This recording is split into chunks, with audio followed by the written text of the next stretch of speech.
Okay, so first of all, a brief overview about CM1. CM1 is broadly divided into two parts. One is your basic certain cash flows, and second is your contingencies. So CM1 का दो major part है, certain cash flows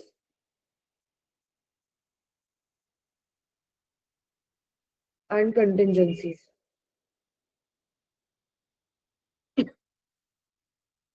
ठीक है, certain cash flows में आपका topics का flow जाएगा. Will start with time value of money today. उसके बाद रहेगा interest rates, accumulating factors, discounting factors. Then we'll move ahead with annuities. Then loan schedule, project appraisal. So आपका ये जो annuities तक रहेगा, that will be a base for you. उसके बाद आपका आएगा equations of value, loan schedule, project appraisal, bonds and term structure. ठीक है, ये this will comprise of your certain cash flows portion. And then contingencies will be entirely related to, so first of all we'll understand contingencies basics in that, and then we'll move ahead to how to calculate premiums, net and gross premium reserves, competing risks, joint life, and then we'll move ahead to profit testing. Correct? So ये आपका एक topics का basic flow रहेगा. How we are going to move ahead in this batch? Every week, at the end of the lecture, I'll give a topic, a target for the week. उसका आपको videos for paper A and paper B देख के आना है. Please make sure you do that, ताकि जब हम लोग weekend पे मिले, we can discuss your doubts and we can go with sums. ठीक है, तो आपका जो concept जो आपने week पे पढ़ा है, that can be clear. So every week के एंड में आई गिव अ टॉपिक. उस तक आपको वीडियोस कर देना है. वीडियोस कहाँ से करना है वो आपका पीडीएफ में मेंशन रहेगा, जो recorded paper A and B का है, जो आपको एक क्लास डिटेल्स का पीडीएफ शेयर किया हुआ है, उसके अंदर इट इज देयर भी है. बट स्टिल एवरी क्लास के एंड में I tell you the topic. उसका पेपर ए एंड बी दोनों का क्लास आपको देख के ही आना है. एंड ट्राई कि आप थोड़ा प्रैक्टिस भी करो. हम सम्स करेंगे क्लास में, but at least this is the least कि पेपर का टॉपिक का लेक्चर्स तो आपको देख के आना है फॉर पेपर एंड पेपर भी. करेक्ट? क्लियर है सबको? Yes ma'am. ठीक है, great. Also about the classes, every weekend हम लोग दोनों paper A and paper B discuss करेंगे.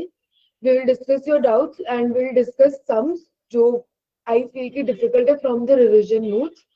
And as far as lectures are concerned, how you have to move ahead is आपको पहले पेपर ए का lectures देखना होगा. पेपर ए के लेक्चर्स में there will be concepts जो आपको चैप्टर के रिलेटेड समझ में आएंगे. आपको आई थिंक थोड़ा सम्स वगैरह भी होगा उसमें. उसके बाद जो आपका रिविजन नोट्स का बुक है, उसमें से यू हैव टू, उसमें आपका बेसिकली बुकलेट्स रहेगा. So cluster of a few chapters रहेगा. If you see, you have to start solving उस टॉपिक के related questions from the booklet. ठीक है, बुकलेट से आप क्वेश्चंस ट्राई करोगे. Initially it will happen, booklet के क्वेश्चंस में डायरेक्टली कंसेप्ट से आपको थोड़ा टाइम लग सकता है in solving. It is very normal, but एक टाइम के बाद you will get a comfort with that with practice. So that is not an issue. ठीक है, सॉरी. तो इस तरीके से हमको प्रोसीड करना है. साथ साथ में पेपर बी में आपका असाइनमेंट्स रहेगा, जो आपको एक सॉफ्ट कॉपी जो आपका डैशबोर्ड में, वहां पे आपको असाइनमेंट्स का मटेरियल मिल जाएगा. आपका जो पेपर बी का लेक्चर्स है, उसमें आपका यही असाइनमेंट्स लेक्चर्स में सॉल्व करवाया गया है. सो पेपर बी का ये रहेगा कि आप जब भी वो असाइनमेंट एक बार आप लेक्चर में साथ में सॉल्व करोगे जब चलेगा. उसके बाद प्लीज मेक श्योर कि आप एक बार खुद से भी पूरा असाइनमेंट सॉल्व कर रहे हो, क्योंकि इससे क्या होगा कि आपको समझ में आएगा कि क्या एग्जैक्टली हो रहा है. आप कितना समझ पाए हो उसको, that will be understood only if you do that again by yourself. Correct? So ये पेपर भी का एक रखना कि आप क्लास में आप एक बार असाइनमेंट कर रहे हो, उसके बाद आप वापस से खुद से बिना देखे वो असाइनमेंट वापस सॉल्व कर रहे हो. ठीक है? पेपर ए का क्लियर है, पेपर बी का क्लियर है, रिवीजन नोट्स आपको करना है साथ साथ में, ठीक है। एंड पेपर बी में ये रहेगा। Yes yes. और समवन रेज द, हाँ बताओ क्या डाउट है। हम रिकॉर्डेड में हमें अप्रैल मई वाला सेक्शन देखने की, जो स्पेशल रिकॉर्डेड वाला प्रवीण सर का वो देखना है।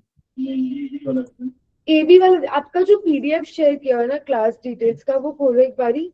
उसमें आपका प्री रिक्विजिट्स में दिया हुआ है कि पेपर है recorded folder and paper be recorded folder जो है उसके अंदर से आपको देखना है। एंड उसमें टॉपिक्स बहुत अच्छे से मेंशन किया हुआ है, सो आपको टॉपिक वाइज समझ आ जाएगा।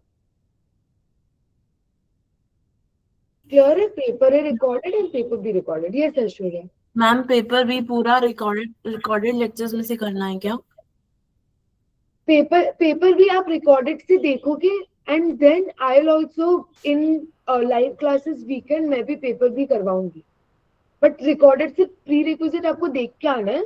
उसके बाद यहाँ पे ऑल्सो वीकेंड का जो क्लास होगा उसमें पेपर है पेपर भी दोनों होगा, नॉट जस्ट पेपर है। मैम तो वो लाइव टॉपिक नहीं समझाया जाएगा? सॉरी मैम वो लाइव टॉपिक नहीं समझाया जाएगा पेपर बी में? Sorry Pratham, I don't understand what you trying to ask, एक बार वापस से पूछो। मैम वो टॉपिक जो पेपर बी में चल रहा होगा हाँ वो लाइव क्लास में नहीं समझाया जाएगा? हाँ नहीं, पेपर भी जो सेम टॉपिक का पेपर है पेपर भी दोनों हम कवर करेंगे, आपको बस लेक्चर देख के आना है। उसके बाद यहाँ पे भी होगा पेपर है पेपर भी दोनों से, पेपर है नहीं होगा। Don't worry about that. Okay ठीक है।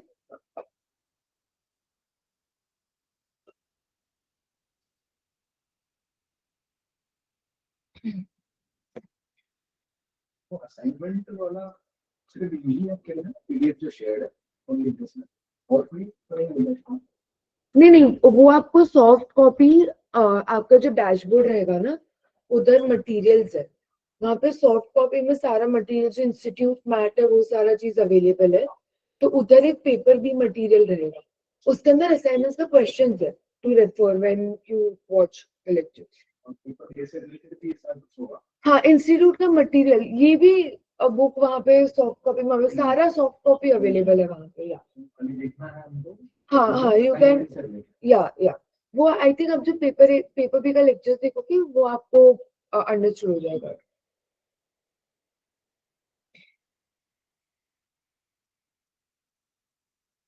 ठीक है, anyone else having any doubt on how we will proceed ahead with this?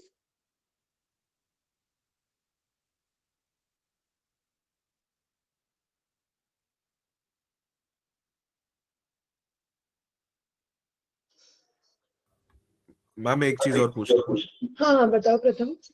Ma'am paper B की क्लासेस दिल्ली में कब होगी? दिल्ली का I have to ask sir once की क्या शेड्यूल है। Okay I have to confirm that once. Okay. ठीक है। Ma'am, I have a question. हाँ बताओ। Actually, there any kind of hard copies is there? May I get hard copies? Sorry, your voice was cracking a lot. Can you please repeat again? May I get hard copies of these study materials? हाँ अच्छा, oh yeah, you need hard copy. Let me ask someone from the team to Okay. get Okay. back to you on that. Okay. Yeah. Okay. ठीक है, anything else? Okay. So about today, today's class, today we are going to start with the first very basic topic, which is time value of money. ठीक है?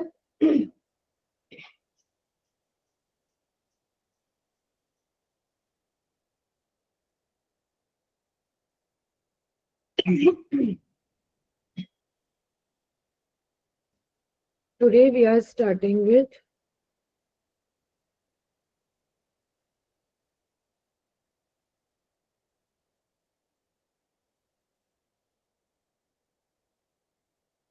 time value of money.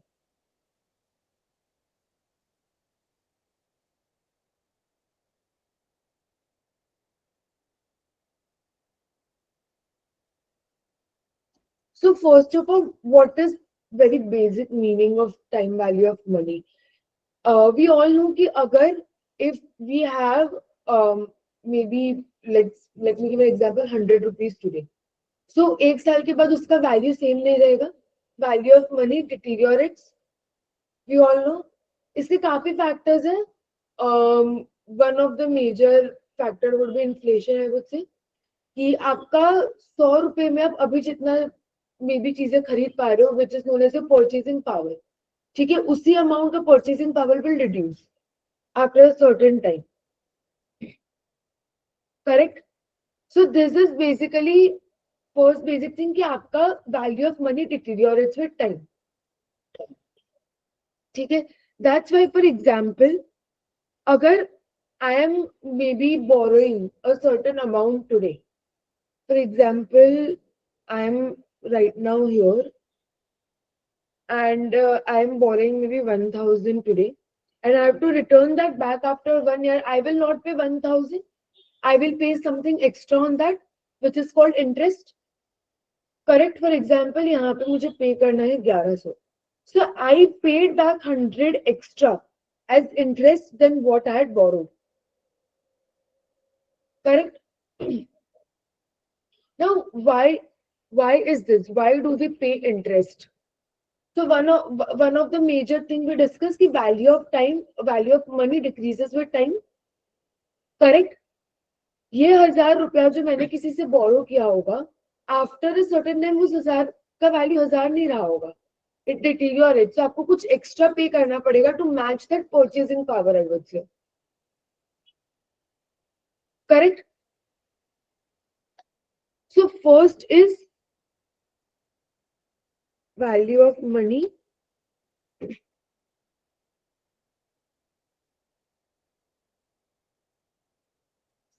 decreases over time. ठीक है. Second is risk factor. If someone is borrowing money to you, obviously there is a risk factor of default. ठीक है. And if a person is taking risk, the person needs to get rewarded for that. Correct? Otherwise, the person won't take risk. ठीक है. So that's why second reason for this is risk factor. ठीक है. And lastly, last reason is opportunity cost. Now, what is opportunity cost? Let's take the same example that we are taking. If someone is borrowing you 1,000 rupees, that person could have used then 1,000 somewhere else as well. Correct? So, because that person is giving that amount to you as a borrowing, he is letting go of another opportunity to invest that 1,000 somewhere else. जहां से उसको कुछ और return भी मिल सकता था. So opportunity cost is basically because the person is giving that, using that fund at some place, investing that fund at some place, he is letting go of another opportunity which could have been there and the person could have invested that amount there. That is called opportunity cost. So because of that opportunity cost, the person needs to get paid because the person is investing that funds on something. Correct? Is it clear to everyone? Yes, ma'am. These are the reasons Yes, why ma'am. interest is paid.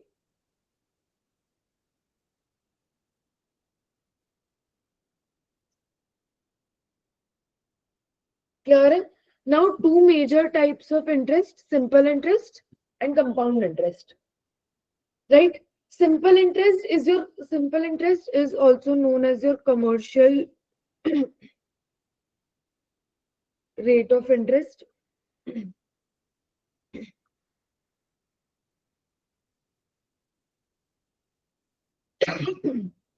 So if I make you understand very basic, in very basic language, simple interest, आपका जो principal amount रहेगा, आपका जो principal main amount रहेगा, जैसे यहाँ पे 1,000 था, उस पे हमेशा इंटरेस्ट उस पे ही लगेगा according to the duration. The interest here will only be on the principal amount and nothing else. Correct. So आपका एक सिंपल इंटरेस्ट क्या होगा?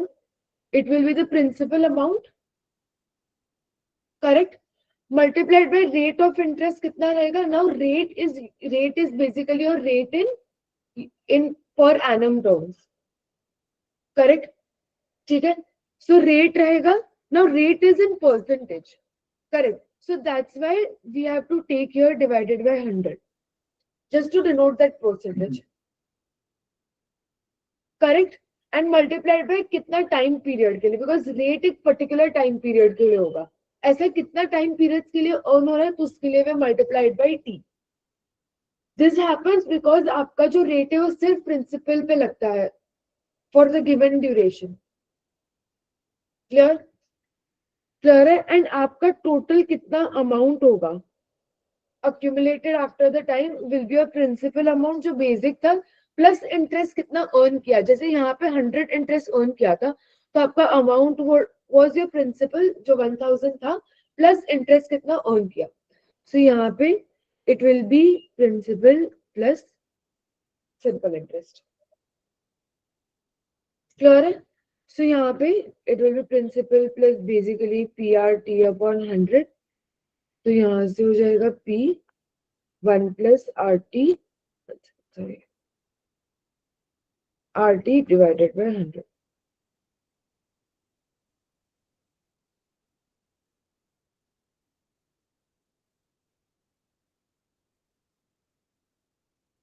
क्लियर है? अब यहाँ से कुछ टर्म्स पहले समझ लेते हैं. तो यहाँ पे आपका जो P है principal amount that is known as present value. Present value is basically present value time zero. अगर हम बोले तो अभी का परचेजिंग पावर के हिसाब से कितना वैल्यू है.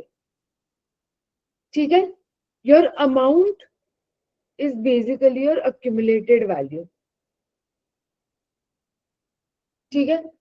कि अभी प्रेजेंट वैल्यू जिसका 1000 था उसका फॉर एग्जांपल एक साल बाद कितना वैल्यू होगा, that is accumulated value after 1 year.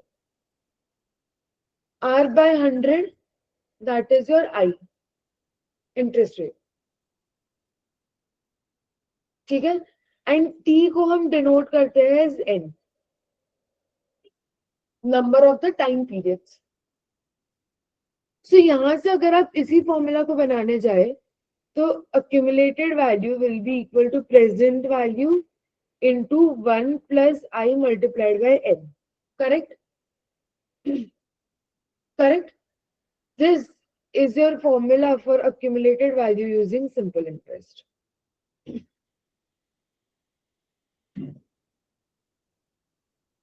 Clear है? अब मैं अगर सिंपल इंटरेस्ट का थोड़ा आपको चार्ट समझाऊं तो फॉर एग्जांपल आपने अभी 100 इन्वेस्ट किया है 4%. ठीक है. सो एक साल के बाद आपका अक्यूमुलेटेड वैल्यू कैसे होगा? 100 तो आपके पास होगा ही प्लस आपका 4% इस प्रिंसिपल पे इंटरेस्ट लगा होगा. सो 4 will be your interest element. Correct.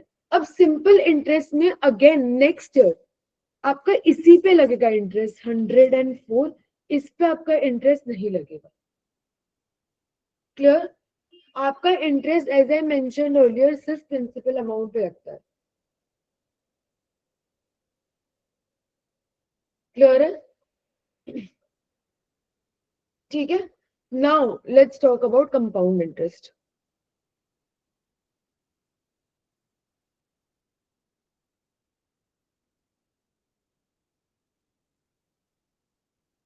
ठीक है. Compound interest is also known as effective rate of interest.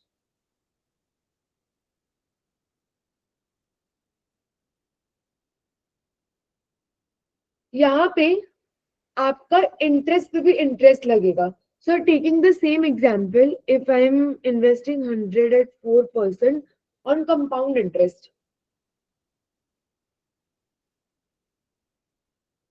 ठीक है. सो यहाँ से आपका पहले साल में 2 होगा 100 एंड इंटरेस्ट लगेगा 4. So simple and compound interest में फर्स्ट ईयर में हमेशा सेम रहेगा.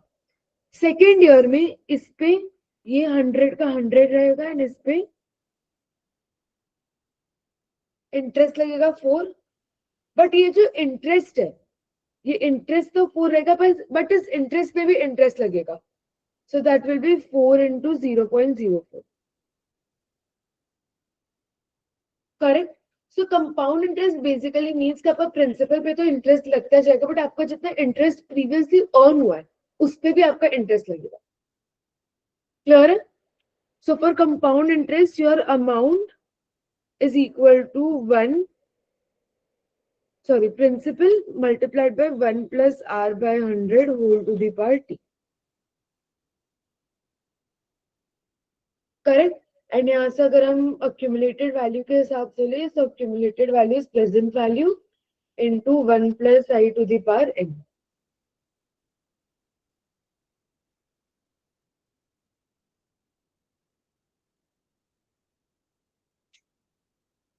ठीक है. नाउ एक कंसेप्ट समझो, what is a zero coupon bond.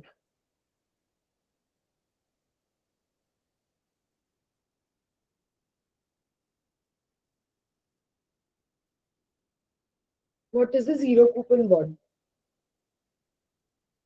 So basically पहली बात ये है कि zero coupon bond, for example एक जीरो कूपन बॉन्ड है 5 साल के ड्यूरेशन का, and that zero coupon bond is worth 1 lakh.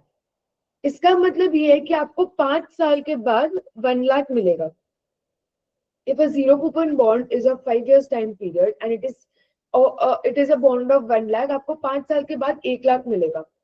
But इस 1 लाख के लिए आप अभी थोड़ा सा कम प्राइस पे करोगे देन जो 1 लाख मिलेगा. फॉर एग्जाम्पल लेटेस्ट से 60,000 पे करोगे, तो ये जो प्लस 40,000 होगा ये आपका अर्न इंटरेस्ट हो जाएगा.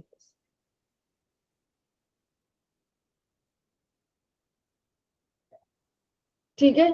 So zero coupon bond basically means that what is your coupon in a bond? First I'll explain that. कि आपका अगर रेगुलर कूपन बॉन्ड रहता है, सो इन दैट आपका पर्टिकुलर ड्यूरेशन पे as per the terms of the bond आपका interest payment रहता है जिसको कूपन पेमेंट कहते हैं. ठीक है.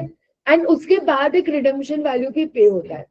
जीरो कूपन बॉन्ड मीन्स जो बीच में आपका इंटरेस्ट पेमेंट है वो नहीं होगा, डायरेक्टली आपका रिडेम्पशन पे there will be a payment which is equivalent to जो भी वर्थ होगा बॉन्ड का रिडेम्पशन वैल्यू वो रहेगा.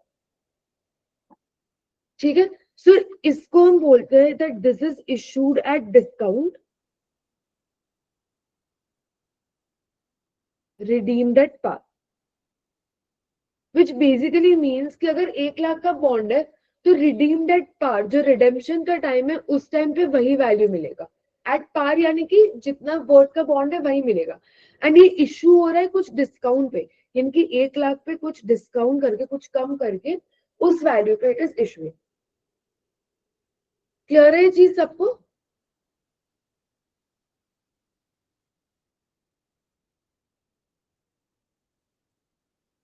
ठीक है. Okay great.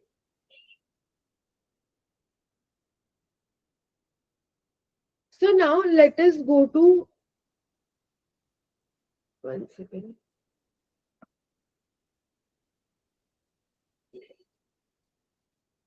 Just wait for a second.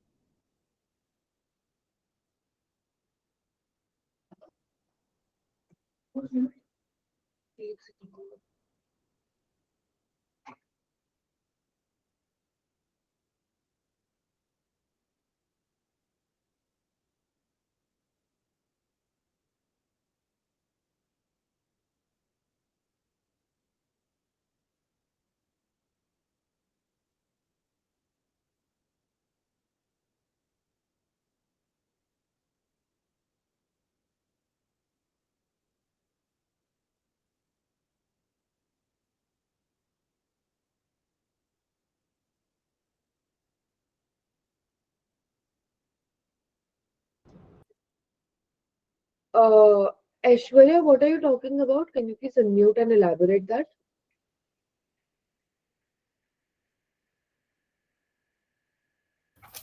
Ma'am par policies कौन सी होती है जिसमें बोनस और प्रॉफिट्स होते हैं वो भी मिलते हैं हमको? सॉरी थोड़ा आपका वॉइस ब्रेक हो गया, वापस से बोलो. मैम पार पॉलिसीज जो रहती हैं वो वही वो उसमें बोनस और प्रॉफिट्स एडेड होते हैं क्या, जो हमको लास्ट में मिलते हैं? See, I like bonus. See जो आप बोल रहे हो ना, आई एक्चुअली अंडरस्टूड कि आप कहाँ से बोल रहे हो, बट वो चीज नहीं है. It is bonus and profit in the sense कि ये जो आपका है, इट इज लाइक ऑफ, आप ऐसे सोचो कि आपका एक इंटरेस्ट पेमेंट हो रहा है, because you have given that 60,000 and आपको 5 साल बाद उससे ऑब्वियसली कुछ ज्यादा ही आप डिमांड करोगे. Correct. So this is kind of like an interest payment, आप बोल सकते हो, for 5 years time period. Okay. Understood? Yeah. ठीक है. So now we will understand what is a simple rate of discount. So जो हमने अभी किया था, जो हमने I define किया था, that was a simple rate of interest. Now what is the difference between these both? आपका जो interest rate रहता है, उससे हम present value को accumulate करते हैं to a future value, यानी कि accumulated value. एंड डिस्काउंट का रेट होता है कि अक्यूमुलेटेड वैल्यू जो है उसको खींच के हम वापस से प्रेजेंट वैल्यू पे जिस रेट पे लाते हैं. ठीक है. क्लियर है डिफरेंस? सो यहाँ पे आपका सिंपल रेट ऑफ डिस्काउंट में आपका present value will be accumulated value and उसको 1 minus n d. D is your discount rate.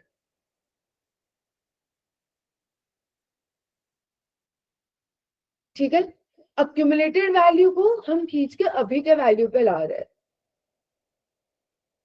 Similarly, there will be a compound rate of discount.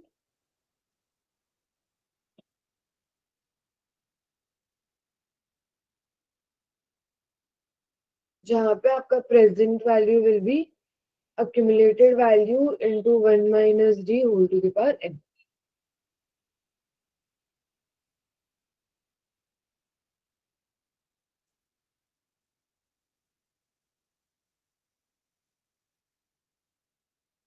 ठीक है.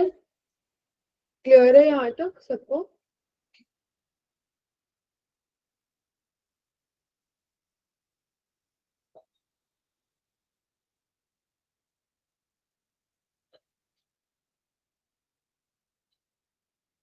ठीक है.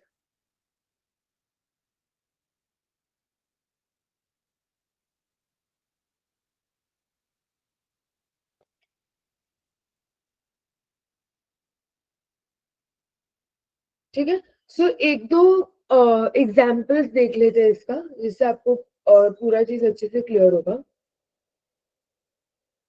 सो आपका प्रेजेंट वैल्यू है 10,000. ठीक है. फॉर एग्जाम्पल आपका सिंपल इंटरेस्ट है 8% पर एनम पे. आपका एन है 5 years पे. एंड आपको अगर अक्यूमुलेटेड वैल्यू फाइंड करना है तो आप क्या करोगे? आपका जो भी प्रेजेंट वैल्यू है into 1 plus I N accumulated value करना है. ठीक है.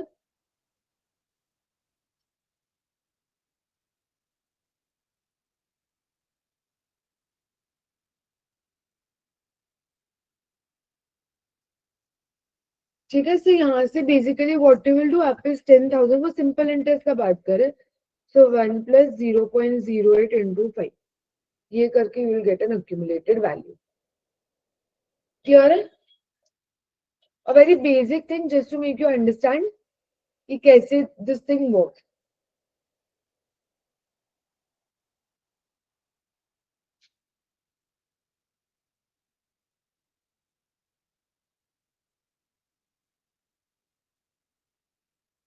ठीक है.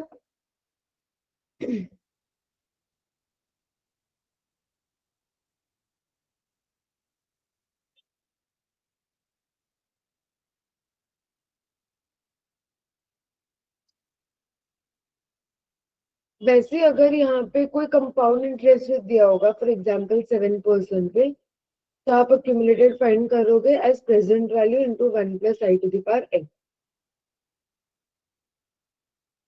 करेक्ट. विच विल बी, आप 10,000 लोगे into 1 plus 0.07 to the power n, let's just take 5. ठीक है. तो आपका अक्यूमुलेटेड वैल्यू आएगा. This will come around 14,000 and this 14,025.52. ठीक है, जस्ट वेरी बेसिक एग्जांपल कि कैसे पूरा चीज काम करता है.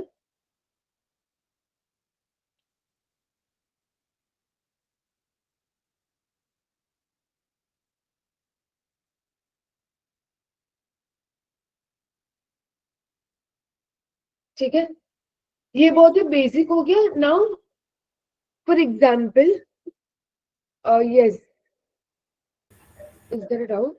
हेलो हाँ वैष्णवी बताओ.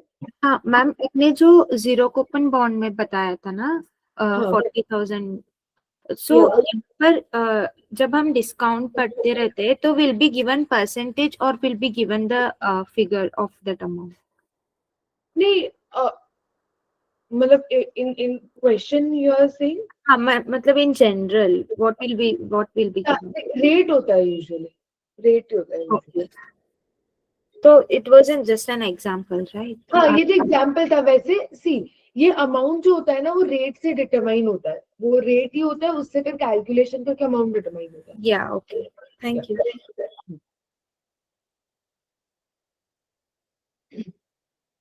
ठीक है. Now let's just see another way of looking at this.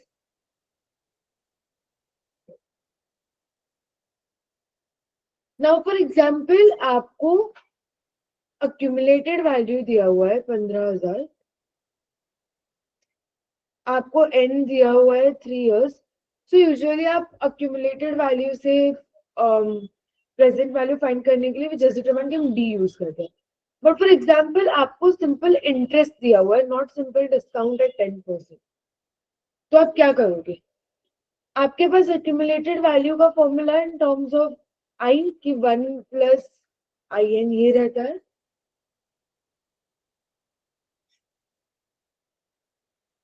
ये रहता है. ठीक है. So what you can do is, आपके पास डिस्काउंट नहीं है तो आप डायरेक्टली नहीं यूज कर सकते प्रेजेंट वैल्यू का फॉर्मूला, बट आप इस फॉर्मूला से जा सकते हो. So what you will do is, यहाँ पे 15,000 हो जाएगा equal to present value into 1 plus 0.1 into 3.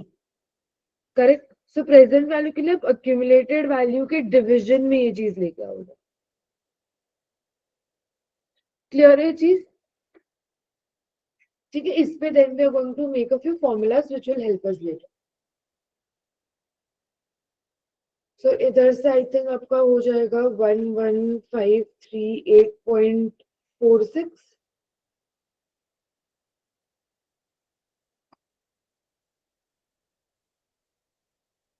Clear है? राइट. ओके.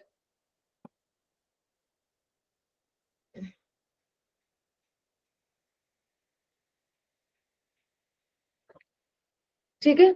सिमिलरली अगर सिंपल डिस्काउंट का बात करें तो अगर आपको for example accumulated value again दे रखा है 25,000, एन दे रखा है 8 years एंड आपको सिंपल डिस्काउंट दे रखा है 10%, तो you can simply find present value as accumulated value into 1 minus discount rate into n. करेक्ट. सिंपल डिस्काउंट रेट में ये आप बेसिक चीज कर सकते हो because the present value is accumulated value into 1 minus nd.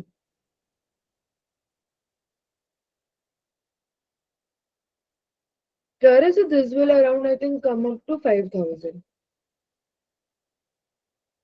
Same thing, अगर same situation compound discount 10% दिया हुआ है तो फास्ट कैसे निकाल रहे हो? क्या इतना फास्टली कैसे आंसर निकाल के 5,000? कौन सा वाला? 5,000 और इससे पहले वाला 11,530 बहुत फास्ट निकाल लिया होगा यार एक सेकंड.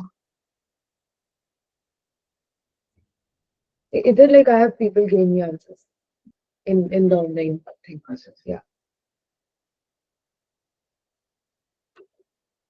ठीक है.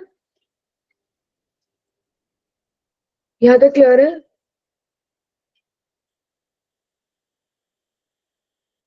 एंड सिमिलरली कंपाउंड डिस्काउंट से ये आपका हो जाएगा which will be 25,000 into 1 minus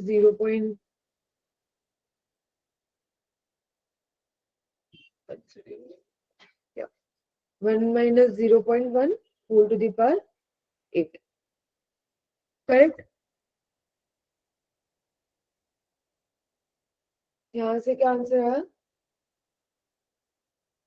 10,761.68. ठीक है, बेसिक मोटा मोटी क्लियर है कि क्या कंसेप्ट जाता है इसका सबको?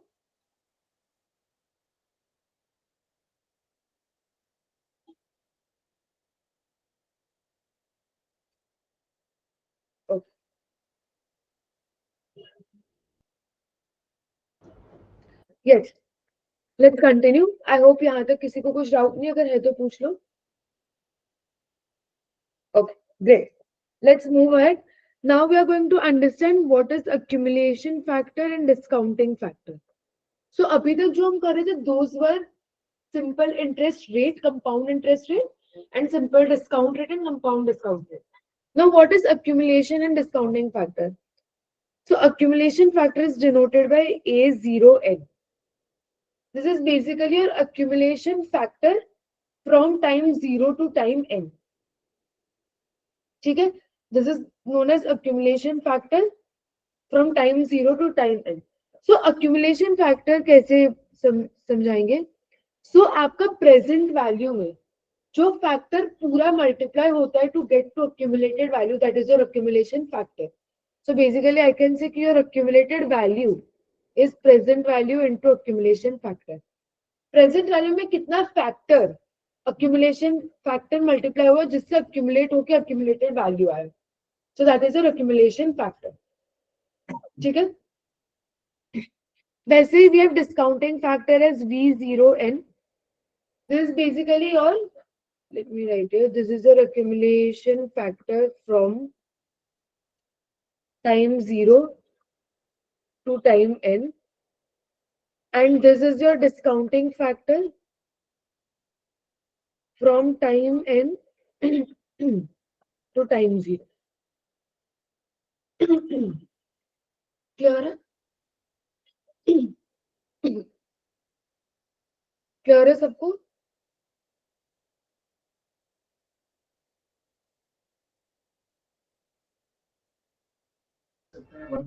हाँ, करेक्ट, हम उसी से उसको डिराइव करेंगे. सिंपल भी हो गया, कंपाउंड भी हो गया, कि ये सर कंपाउंड के टर्म्स में बात नहीं, दोनों हो जाएगा. वो डिपेंड करता है कि जिस पे सिंपल से भी accumulation factor हो सकता है, उससे भी हो सकता है.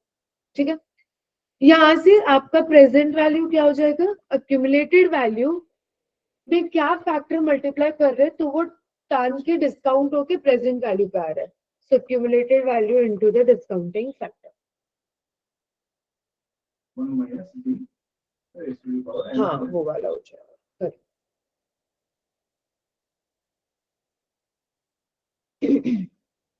अभी इजी लग रहा है, बट वो क्वेश्चंस इतने इजी नहीं आएंगे. हाँ नहीं, वो तो है.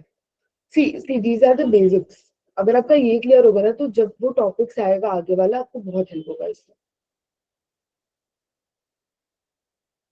ठीक है, सो अब यहां से let me make a relation between discounting factor and accumulating factor.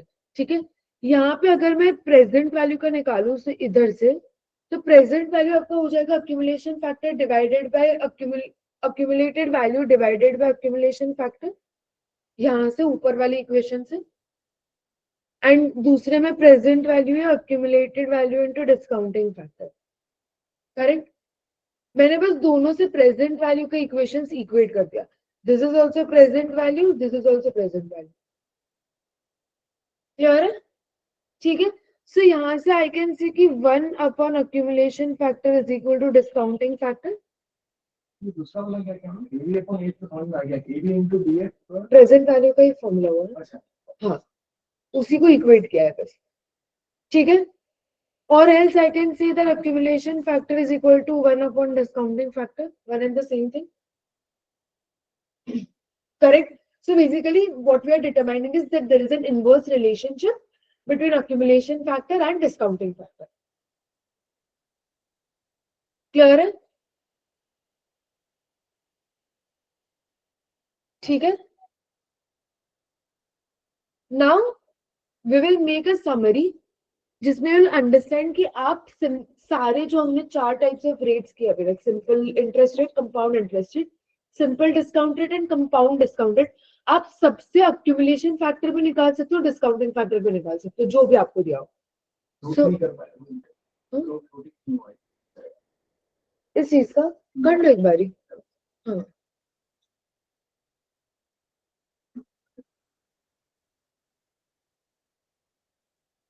एक बेसिक से इनवर्स रिलेशनशिप ले रहा हूँ तो चलो।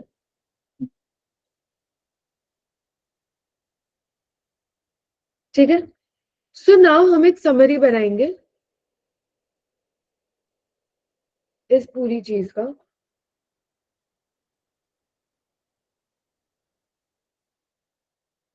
So let us take particulars here. Accumulation factor, discounting factor. ठीक है, so first of all let us talk about SI.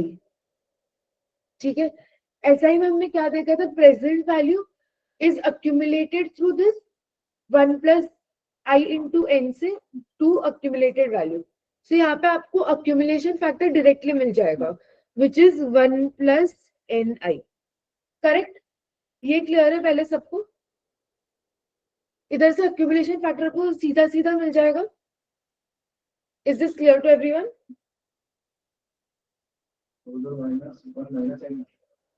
Correct, नहीं यहाँ पे हम सिंपल इंटरेस्ट जो आई है, सिंपल इंटरेस्ट का आई है, उससे डिस्काउंटिंग फैक्टर फाइंड करेंगे। Because sometimes what happens is आपको डिस्काउंटिंग फैक्टर फाइंड करना रहता है पर आपको दिया क्वेश्चन में आई होता है, तो इतना सब कन्वर्ट करने से बेटर आप डायरेक्टली सीख जाओ। सो बहुत ही सिंपल चीज है, अगर आपको अक्यूमुलेशन फैक्टर मिल गया और discounting factor is directly reciprocal of it 1 upon n, so you can directly write this at 1 plus ni whole to the power minus 1. Correct? Clear है? Great.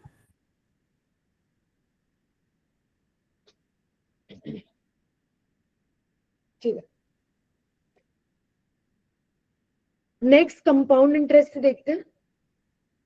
ठीक है, कंपाउंड इंटरेस्ट अगेन हमको directly accumulation factor मिल सकता है which was 1 plus I to the power n, because हम present value में क्या accumulation factor लगाते थे, if you remember to find accumulated value that was for compound interest 1 plus I to the power n. ठीक है, तो यहाँ पे अगेन डिस्काउंटिंग फैक्टर इसका रेसिप्रोकल हो जाएगा, so that will be 1 plus I to the power minus n.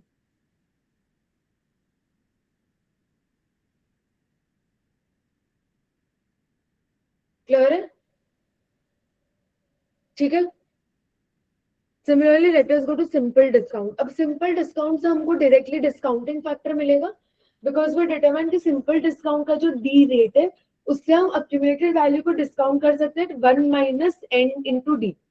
Correct, so आपका discounting factor यहाँ पे हो जाएगा 1 minus nd.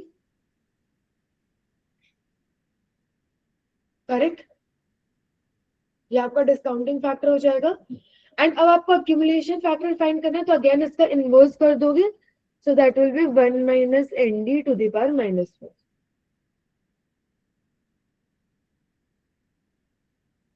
क्लियर है? ठीक है, and lastly we have compound discount, जिससे अगेन हम लोग डायरेक्टली डिस्काउंटिंग फैक्टर कर सकते हैं 1 minus d to the power n.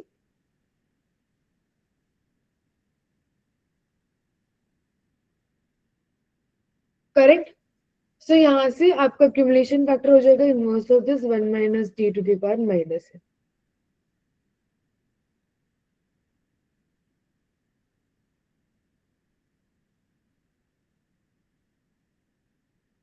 ये पूरा समरी क्लियर है? This is the main gist of time value of money.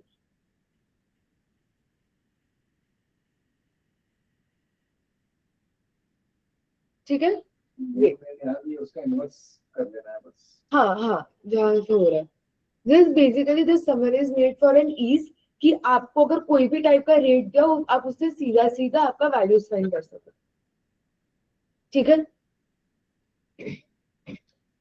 ये आई होप सबको यहाँ तक क्लियर है पूरा चीज, सारे रेट्स का डिफरेंशिएशन क्या डिफरेंस है, कैसे उस अक्यूमुलेशन और डिस्काउंटिंग फैक्टर कर सकते हैं। ग्रेट, ठीक है. Now let's move to principle of consistency.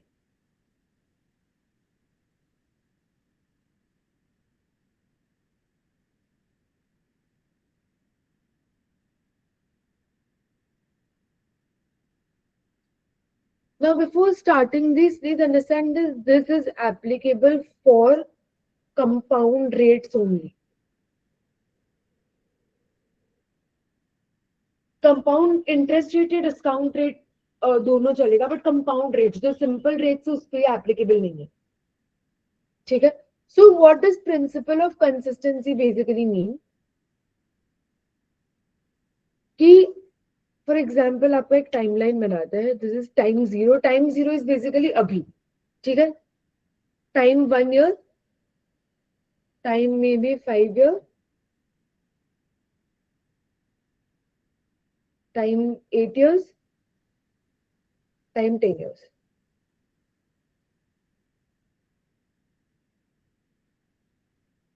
ठीक है. सो यहां से आपका फॉर एग्जाम्पल मैं कुछ वैल्यूज भी दे देती हूँ कि टाइम 0 पे 100 था आपका वैल्यू. टाइम 1 पे वो अक्यूमुलेट होके हो गया 120. टाइम 5 पे 240, टाइम 8 पे 360 एंड टाइम 10 पे 480. जैसे एक रैंडम एग्जाम्पल लिया. ठीक है. यहाँ से आपका अक्यूमुलेशन फैक्टर फॉर 0 and 1 कैसे निकालोगे? We just determine that present value into accumulation factor is accumulated value. So अगर मुझे accumulation factor निकालना है, that will be accumulated value divided by present value. Correct? ये चीज से सब अग्री करते हैं.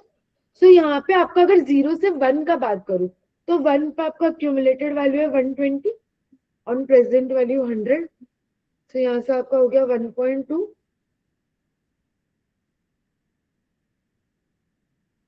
करेक्ट है.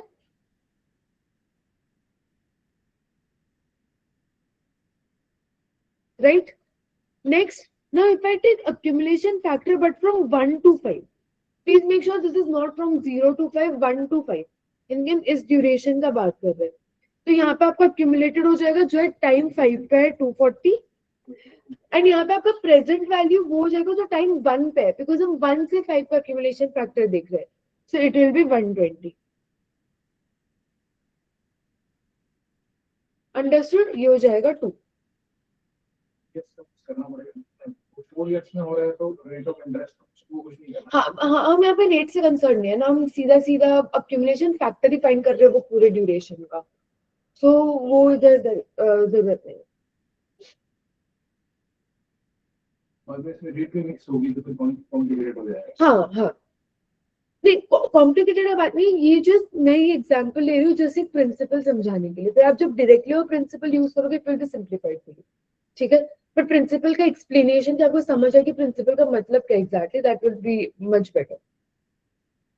नाउ लेट अस टेक 5 से 8 तक का accumulation factor. ठीक है. So that will be again 360 by 240 which will be 1.5.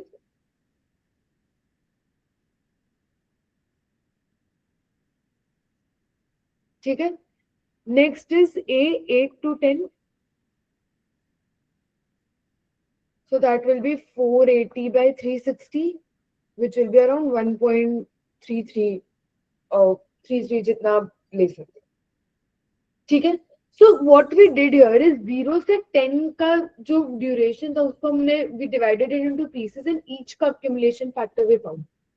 Now normal way से let us find A 0, 10 normal जो हम करते हैं.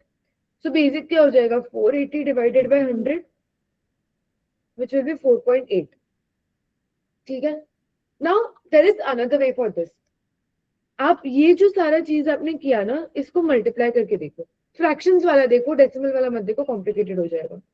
120 by 100 into 240 by 120 into 360 by 240 into 480 by 360. So what I did is कि A 0 to 10 का accumulation factor find कर रही हूँ बट उसके जो सेपरेट पीसेस थे जो हमने किए थे उसका जो है उन सबको मल्टीप्लाई करके फाइंड कर रही हूँ. ठीक है. सो इससे इफ यू सी ये सारा चीज कैंसिल आउट हो जाएगा. At the end you will be left with 480 by 100 which is same as this. Correct. So आपका बेसिकली क्या बताता है कि when I am finding accumulation factor, मैं उसको ब्रेक करके, उसके जो अक्यूमुलेशन फैक्टर्स हो गए उस टाइम पीरियड को ब्रेक करके वो कंसेक्यूटिव जो अक्यूमुलेशन फैक्टर्स को मल्टीप्लाई करके भी फाइंड कर सकती हूँ. इसका कुछ भी हो सकता है. इट कैन बी ऑब्वियसली वो कंसिस्टेंसी होना चाहिए कि इफ आई एम टेकिंग यहाँ पे a0,2 तो नेक्स्ट फिर 2 से स्टार्ट होके कुछ होना चाहिए. करेक्ट. कंसिस्टेंसी होनी चाहिए. That's what is known as principle of consistency. ठीक है. सो अगर मैं ये एग्जांपल लूं तो मैंने इसको जितने टुकड़ों में किया है a0,1 इंटू फिर 1 से 5 तक का, फिर 5 से 8 तक का, एंड फिर 8 से 10 तक का. So basically this what does this mean is कि अगर मैं पूरा 0 से 10 अक्यूमुलेट करूं, या पहले 0 से 1 करूं, फिर 1 से 5 करूं, फिर 5 से 8 करूं, फिर 8 से 10 करूं, both are one and the same. Correct. Yes. Ma'am ये सिंपल इंटरेस्ट में क्यों नहीं हो सकता? सिंपल इंटरेस्ट में इसीलिए नहीं हो सकता बिकॉज मैं आपको एक बेसिक चीज समझाती हूँ. इसका क्या मतलब हुआ. 0 से 1 पे कोई चीज, बेसिकली फॉर एग्जांपल कोई एक अमाउंट, ये देखो एक अमाउंट है, 100 से 1 पे अक्यूमुलेटेड वैल्यू 120 हुआ. ठीक है. अब इसके अकॉर्डिंग हम एक और अक्यूमुलेशन फैक्टर मल्टीप्लाई कर रहे हैं. मतलब जो 1 पे अक्यूमुलेटेड वैल्यू हुआ होगा उस पूरे अक्यूमुलेटेड वैल्यू पे अब हम अक्यूमुलेशन फैक्टर लगा रहे हैं. करेक्ट. इसका मतलब क्या हुआ कि आपका जो इंटरेस्ट अर्न हुआ होगा उस पे भी इंटरेस्ट अर्न होगा, which is the concept of compound interest. Simple interest पे आपका इंटरेस्ट अर्न नहीं होता. करेक्ट. सो वो कंसेप्ट इसीलिए यहाँ पे, क्योंकि यहाँ पे हम मल्टीप्लाई कर रहे हैं तो कंसेक्यूटिव मल्टीप्लीकेशन में उस इंटरेस्ट पे भी इंटरेस्ट होगा. अरे यार नेटवर्क.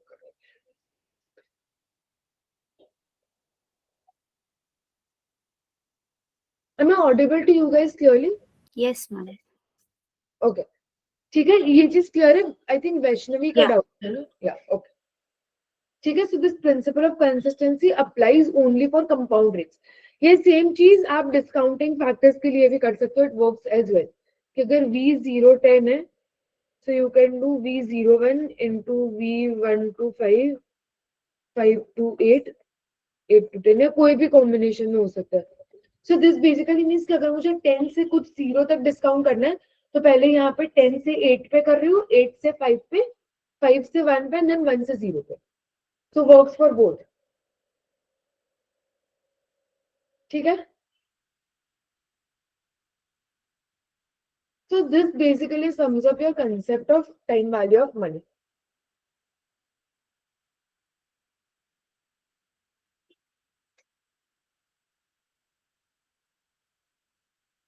ठीक है. Great. I'll give you guys maybe 2-3 minutes. एक बार अभी तक हमने जितना भी टाइम वैल्यू ऑफ मनी पे किया, go through it. अगर कुछ डाउट है तो पूछो, otherwise then will move to paper. भी हम थोड़ा एक्सेल बेसिक्स आज ब्रश अप कर लेंगे ताकि आपको फर्दर लेक्चर्स में इशू ना हो.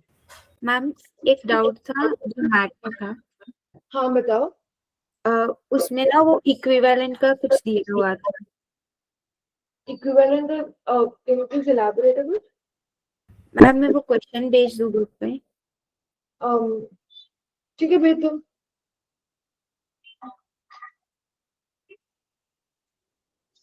नेक्स्ट टाइम लैपटॉप भी लेके आना. हाँ या.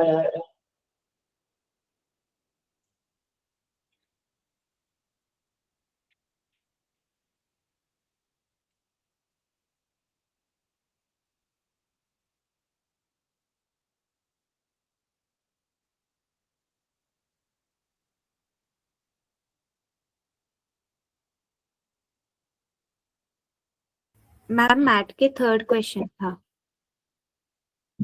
One second. नहीं इसका नहीं. एक सेकंड रुको. I just check.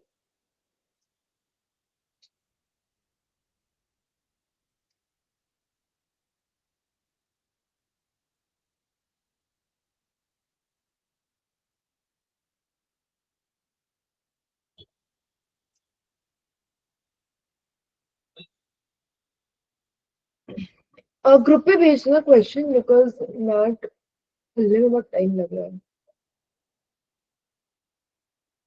Vaishnavi, please send it in the group, not an issue. Yes, ma'am. I'm sending. हाँ, okay.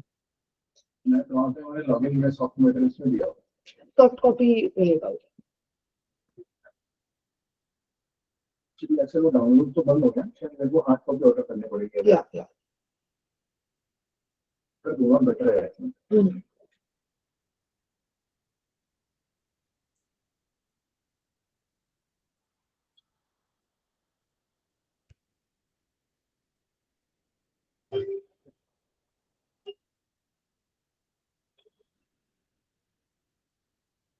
Ma'am, I have sent. Okay.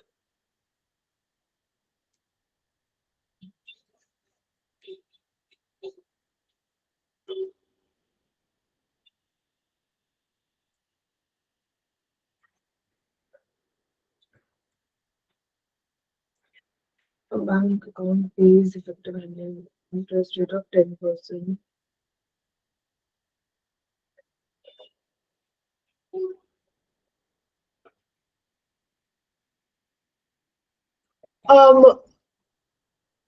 Vaishnavi, ये वाला पार्ट अभी कवर नहीं हुआ है.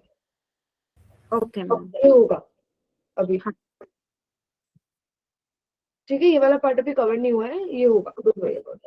Okay, ma'am. ठीक है. Today was basically just a basic introduction of time value of money. इसमें इंटरेस्ट रेट्स में और भी काफी कंसेप्ट्स हैं. ठीक है. ठीक है. So I wait for 5 minutes please. एक बार ये देख लो अगर इसमें कुछ डाउट है तो. And please keep your laptops ready. ज्यादा कुछ नहीं है, बस एक्सेल का बेसिक्स थोड़ा ब्रश अप कर रहा है. सो एक बार ही वो कर लेते हैं. ठीक है. Wait just I give you 5 minutes. एक बार रेडी हो जाए लैपटॉप से. Rishita, we will discuss that further जब आपका प्रॉपर चैप्टर्स वगैरह शुरू होगा ना. That time we will discuss this thing. ठीक है.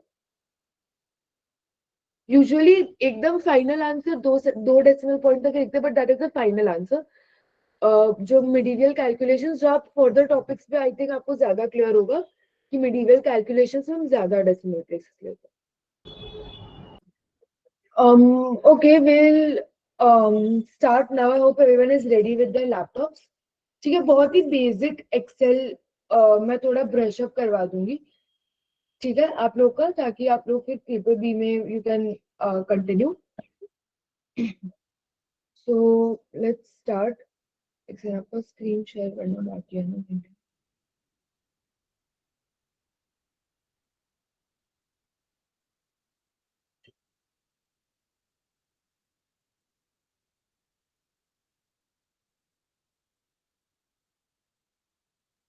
Just give me 1 second. मैं स्क्रीन शेयर कर देती हूँ.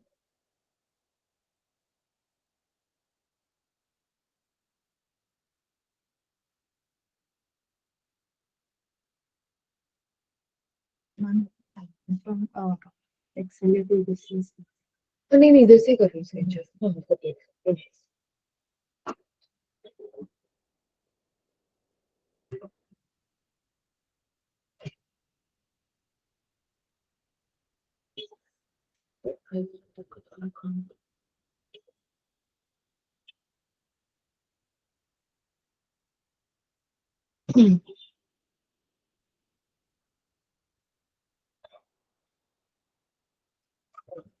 ठीक है. I'll just share this screen and then we can start. अब स्क्रीन सबको विजिबल है, राइट?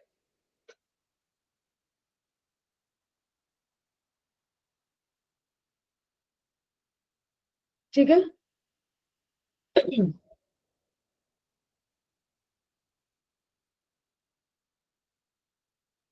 सो यहाँ से बहुत ही basic cell start. For someone जिसको एक्सेल बिल्कुल भी नहीं पता, मैं उस हिसाब से सेल स्टार्ट. ठीक है. और so that I think everyone gets a comfort with it.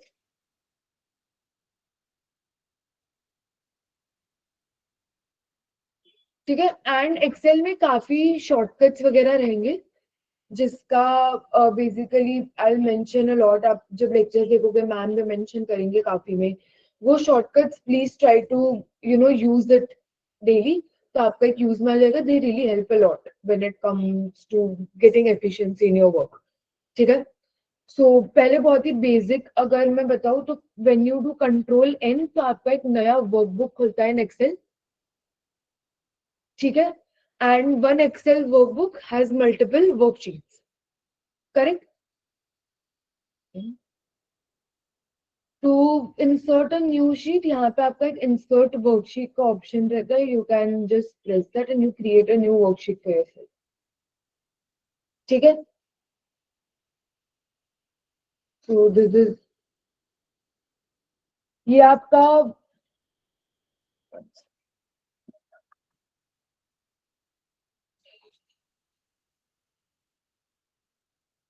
ठीक है. सो ये आपका रहेगा सारा टैब्स जिसके अंदर आपका अलग अलग फंक्शन रहेगा which you can use. This is your formula bar जहाँ पे आप जो कोई भी फॉर्मूला अगर किसी भी एक्सेल के सेल में लिखोगे that will be displayed your. ठीक है. यहाँ पे आपका सेल नंबर आएगा, यहाँ पे आपका फॉर्मूला आएगा according to whatever cell you have chosen. Correct. You will use. So this is your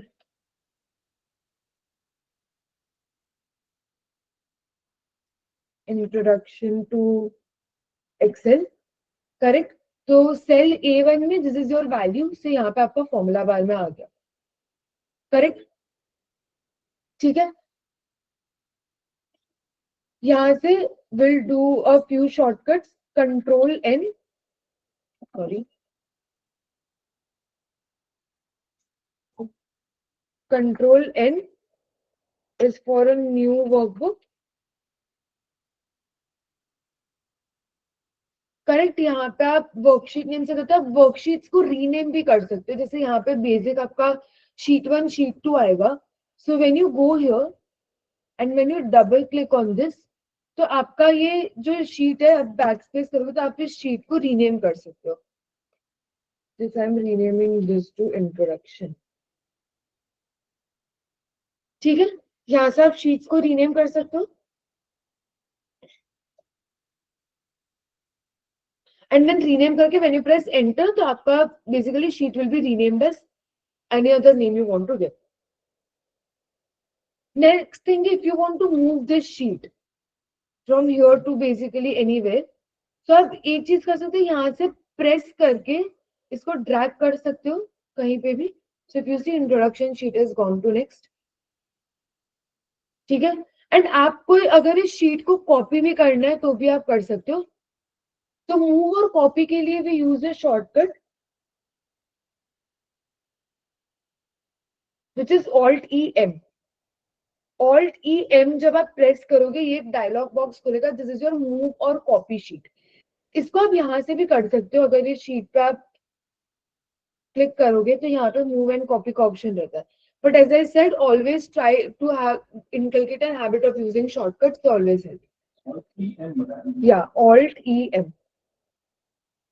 This is for move or copy the sheet. ठीक है. So when I press alt em, if I want to just move the sheet, तो किस sheet के पहले मुझे चाहिए. अगर sheet 2 के पहले चाहिए तो आई प्रेस शीट 2 इंट्रो. ये शीट के पहले चाहिए तो ये करेंगे. मूव टू द एंड यानी कि लास्ट में चाहिए तो. बट अगर मुझे सेम शीट का एक कॉपी बनाना है कि यही सेम शीट का एक कॉपी बने तो यहाँ पे एक ऑप्शन होता है क्रिएट अ कॉपी. उस पर टिक मार्क कर दो आप. ठीक है. एंड वो कॉपी मुझे शीट 4 के पहले चाहिए तो यहाँ पे जो sheet 4 and I press okay. तो देखो ये वो इंट्रोडक्शन वाला रहा. ये introduction 2 is a copy of the sheet. ये कॉपी के लिए भी शॉर्टकट करना होगा. ऑल्ट सी करना पड़ेगा. मतलब जो विंडो अपनी ओपन है ना ऑल्ट ई एम के बाद हाँ उसमें भी हाँ कॉपी के लिए या ठीक है. क्लियर है. अब बहुत ही बेसिक सा चीज है. One is your wrap text. कि फॉर एग्जाम्पल मुझे यहाँ पे ये सेल से बाहर जा रहा है. I want it entirely inculcated in the cells. मुझे कॉलम का नहीं बढ़ाना. सो यहाँ से I use wrap text which is here. This is known as wrap text. So if I press this तो उसी कॉलम की लेंथ में रो का साइज बढ़ा के इसी में it will basically inculcate the entire text. This is known as wrap text. ठीक है. इसका भी शॉर्टकट वर्ड टेक्स्ट का शॉर्टकट। हाँ या वो मतलब ऑल्ट वाला करके आप जो यूज करते हो ना वो कर सकते हो। और मेरा सीरीज चालू हो गया। ओके ठीक है। Another is merge and centre.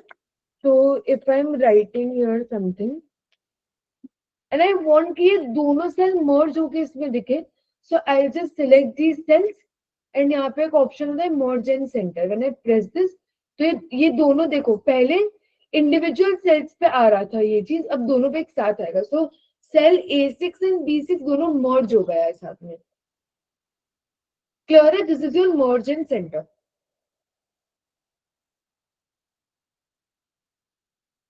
Next thing, आप सेल्स को रीनेम भी कर सकते हो. फॉर एग्जाम्पल ये सेल अभी A3 है, करेक्ट, बट यहाँ पे आप इसको रीनेम भी कर सकते हो. रीनेम करने के काफी तरीके हैं.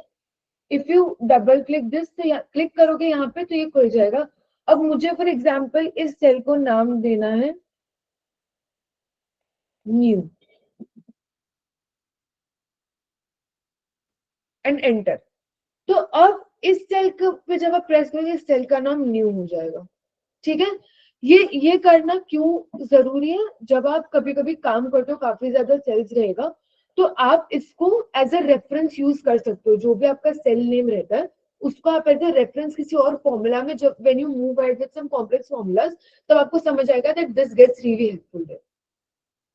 ठीक है. तो फॉर एग्जाम्पल अगर यहाँ का सेल है, if I press equal to, now Excel में कोई भी फॉर्मूला जब आप लिख रहे हो it starts with equal to always, any formula. ठीक है. तो if I press equal to and मैं सिंपली यहाँ पे न्यू लिख रही हूँ, मैंने सेल का नाम न्यू दिया था तो देखो यहाँ पे सेल का एक रेफरेंस आ गया. यहाँ पे न्यू आके मैंने प्रेस टैब एंड एंटर, तो जो न्यू वाले सेल में था ना वो यहाँ पे यूज हो जाएगा. जब आप कॉम्प्लेक्स फॉर्मूलाज यूज करते हो तो आपको बार बार रिग्रेस करके सेल्स पे जाना नहीं पड़ेगा. This helps there. क्लियर है यहाँ तक? Is everybody clear till here? Okay.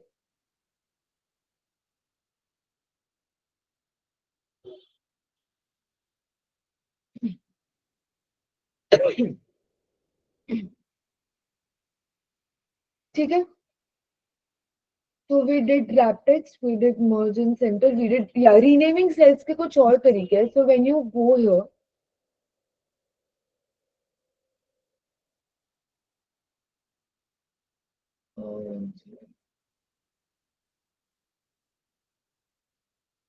yeah,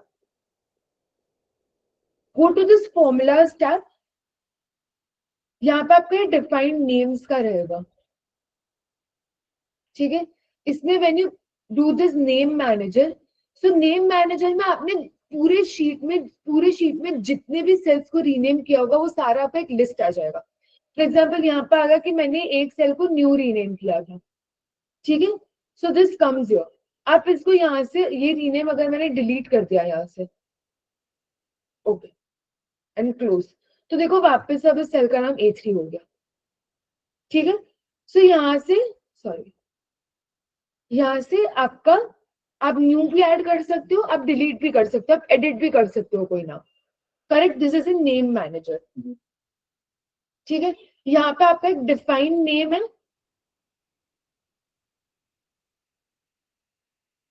ठीक है. व्हेन आई प्रेस दिस, तो जैसे जो सेल सिलेक्ट है उस पे आ जाएगा कि उस सेल का क्या नाम रखना है. सो इंट्रोडक्शन 2 की शीट का A3 सेल है, उसका फॉर एग्जांपल मुझे नाम रखना है न्यू. एंटर. तो अगेन सी यहाँ पे new and again name manager में ये चीज डिफाइन हो जाएगा. मैनेजर में तो हम उसे डिलीट कर सकते हैं. हाँ, न्यू भी कर सकते हैं. यहाँ पे न्यू का भी ऑप्शन है. तो न्यू करोगे तो वापस वो उसी डिफाइन नेम के डायलॉग बॉक्स में आपको लेके जाएगा. ठीक है. बट अगेन इसका भी शॉर्टकट्स है. ठीक है. सो बेसिकली नेम मैनेजर खोलने के लिए आप इस शीट में करके press control shift F3. Oh 1 second, sorry, press this control F3. Name manager खोलने के लिए press this control F3. And अगर कुछ का लैपटॉप में FN की भी रहेगा तो you have to press control FN F3. Please ये चीज एक बार चेक कर लेना. अगर आपके लैपटॉप में FN वाला की है तो कंट्रोल FN F3. ठीक है. So here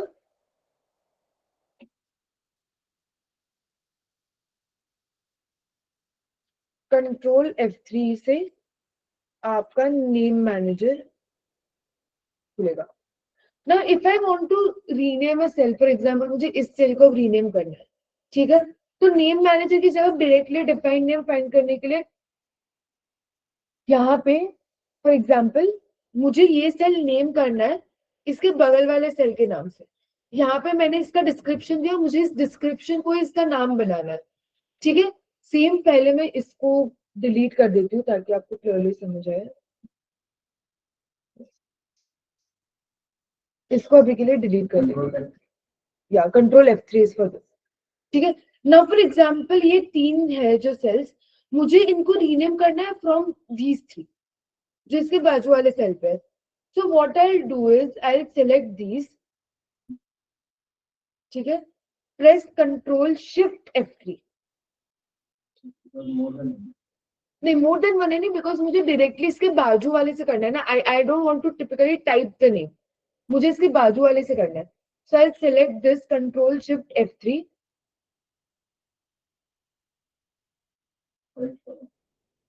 Yeah, no, that is not an issue. एक सेकेंड रुकना. या ठीक है, सो यहाँ से कंट्रोल शिफ्ट F3 पूरा सिलेक्ट करना दोनों, एंड आई वांट कि जो राइट कॉलम है वो नेम्स बन जाए. Create names from values in the right column and press okay. So now if you see इसका नाम देखो, जो बाजू वाला है वो सेम हो गया. Same goes with this and same goes with this. So yes, is there a doubt? Please unmute करके पूछो. ये सब राइट लेफ्ट बॉटम अप किसी से बन सकता है. हाँ, किसी से भी बन सकता है, करेक्ट. शॉर्टकट की क्या बताएं. Control Shift F3. Was there a doubt? Someone raised their hand, I think. Yes, Pankaj, you can just unmute and ask.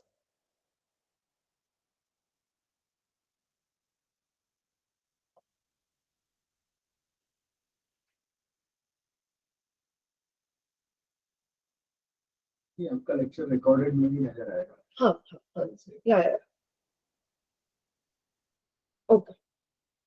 कुछ डाउट है तो पूछो प्लीज.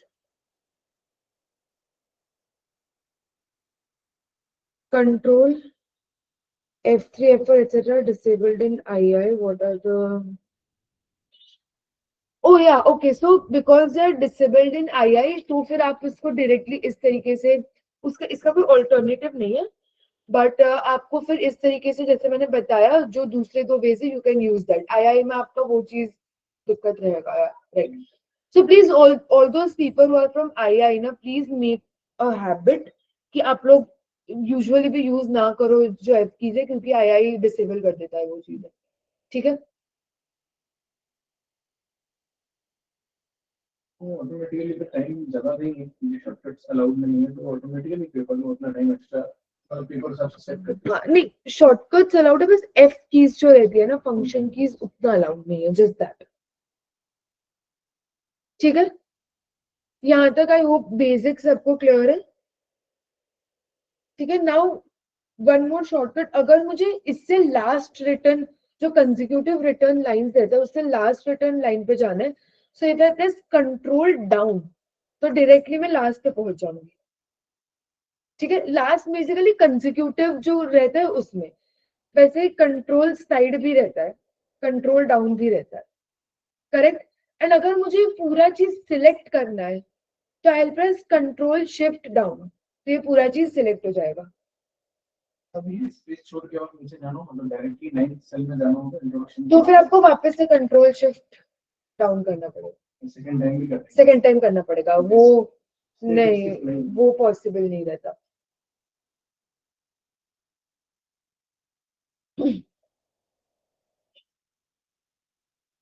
ठीक है, ये आप कर सकते हो.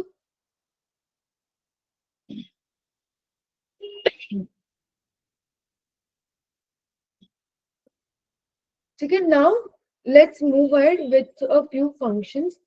आई यूज इट डेटा. आप ये डेटा अपना जो मटेरियल्स रहेगा आपका जो डैशबोर्ड पे जो सॉफ्ट कॉपी में एक्सेल बेसिक्स का एक है, उसके अंदर जब आप वो डाउनलोड करोगे सारा मटेरियल्स रहेगा आपके पास. So we will use it data now. ये डेटा भी वहां पे दिया हुआ है, काफी बड़ा डेटा है honestly. So if I see here again, ये काफी बड़ा डेटा है. स्क्रॉल करने की जगह I just do here and press control down, तो मुझे पता चल जाएगा कि कितना डेटा है. So it is a huge data. So हम यहाँ से again if I want to select I press control shift side, तो ये पूरा चीज सिलेक्ट हो गया. ठीक है. नाउ इफ हाँ, बट पूरा नहीं सिलेक्ट करना है, मैं बस थोड़ा डेटा ले रही टू वर्क ऑन दैट. पूरा मैं फॉर्मूलाज पे डालूंगी ना, बहुत टाइम लगेगा. So I am just taking, maybe सिर्फ मैं इधर तक डेटा ले रही हूँ जस्ट फॉर यूजेज हमारे लिए. I just copy this, control C for copy, correct. And let me come to the sheet that I was using. यहाँ पे शीट 4 में कंट्रोल वी फॉर पेस्ट. ठीक है. सो अभी के लिए will just work with this much data. ठीक है. ये डेटा आपको, आई होप सबको क्लियर है कि आपको ये डेटा कहाँ से मिल सकता है. करेक्ट. ना पहले एक समझो, एक्सेल में आपका बेसिक जो अरिथमेटिक ऑपरेशन है वो रहता है. एज आई मेंशन्ड अर्लियर, जब भी आप एक्सेल में कोई भी फॉर्मूलाज डालोगे it always starts with equal to.